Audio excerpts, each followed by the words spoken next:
Doctor Bhimrao Ambedkar 131वीं जयंती Ambedkar foundation सामाजिक न्याय एवं अधिकारिता मंत्रालय भारत सरकार के सभी स्वायत्त अधिकार के द्वारा प्रायोजित स्वयंसेवी संस्था महिमा कैरियर इंस्टीट्यूट लखनऊ ने भारत रत्न बाबा साहब भीमराव अम्बेडकर जी की 131वीं जयंती को धूमधाम से मनाया।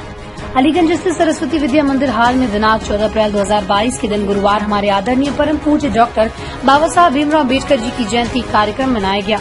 महिमा कैरियर इंस्टीट्यूट के द्वारा डॉक्टर भीमराव अम्बेडकर जयंती के अवसर पर मुख्य अतिथि के रूप में माननीय श्री उमेश चंद्र गुप्ता जी राजधानी कोऑपरेटिव बैंक के सचिव जो RSS उच्च पद पर आसीन है, हमारे मुख्य अतिथि के रूप में अभिषेक मोहन राज्य विधिक अधिकारी माननीय उच्च न्यायालय लखनऊ, हमारे मुख्यमंत्री जन कल्याण योजना धर्मार्थ प्रकोष्ठ के राष्ट्रीय अध्यक्ष महंत आशुतोष महाराज जी, प्रदेश अध्यक्ष महंत कैलाश नाथ जी एवं भारतीय जनता पार्टी NGO प्रकोष्ठ के संयोजक अरुण कुमार सिंह जी, मुख्यमंत्री जन कल्याणकारी योजनाओं पर प्रचार अभियान की राष्ट्रीय संरक्षक एवं सलाहकार सतीश तिवारी जी, संस्थापक देवधर शास्त्री जी एवं और अन्य समाजसेवी संस्थाओं के सम्मानित पदाधिकारी उपस्थित रहे। भारत रत्न बाबा साहब भीमराव अम्बेडकर जी की जयंती पर सांस्कृतिक कार्यक्रम का भी आयोजन किया गया, जिसमें प्रोग्राम की शुरुआत गणेश स्तुति एवं मां भारती की वंदना के साथ किया गया। डॉक्टर बाबा साहब भीमराव अम्बेडकर जी के जीवन परिचय के बारे में प्रकाश डाला गया और चर्चा हुई। श्रीमती नीलम सिंह, अध्यक्ष महिमा कैरियर इंस्टीट्यूट, ने कहा कि बाबा साहब भीमराव अम्बेडकर जी हमारे लिए एक आदर्श हैं।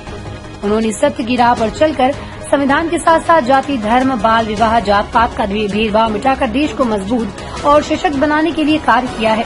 बाबा साहब भीमराव अम्बेडकर जी ने सत्य अहिंसा के मार्ग पर चलकर भेदभाव को मिटाकर नए समाज की स्थापना की। डॉक्टर बाबा साहब भीमराव अम्बेडकर जी का कहना था कि मैं मूर्ति में नहीं किताबों में हूँ, मुझे पूजने की नहीं पढ़ने की जरूरत है, अपने जीवन में उतारने की जरूरत है। बाबा साहब भीमराव अम्बेडकर जी ने कहा कि मैं ऐसे धर्म को मानता हूँ जो स्वतंत्रता, समानता और भाईचारा सिखाता है। यदि हम सब डॉक्टर बाबा साहब भीमराव अम्बेडकर जी के आदर्श को लेकर उस पथ पर चलें तो हमारे देश का, हमारे समाज का उद्धार हो सकता है, क्योंकि जीवन लंबा होने की वजह महान होना चाहिए। ये बाबा साहब भीमराव अम्बेडकर जी ने कहा था, तो हम सभी का एक ही उद्देश्य हो, ये हम अपने समाज को मजबूत और सशक्त बनाने के लिए भेदभाव रहित कार्य करें। हमारा उद्देश्य देश के लिए हित को, समाज को मजबूत और सुदृढ़ बनाने का हो। श्रीमती नीलम सिंह ने कहा कि मैं 28 सालों से जाति पात रहित समाज सेवा का कार्य कर रही हूँ।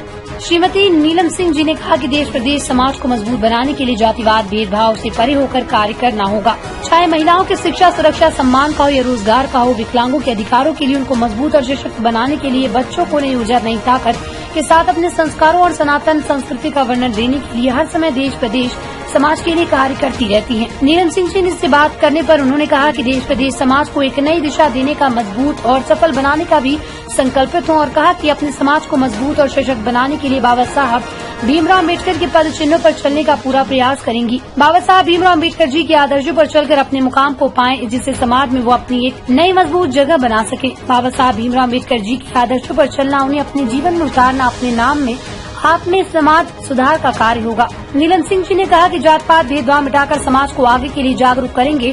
श्रीमती नीलम सिंह जी ने महिमा कैरियर इंस्टीट्यूट के द्वारा आए हुए अतिथियों को पुष्प गुच्छ और मोमेंट को देकर सम्मानित किया।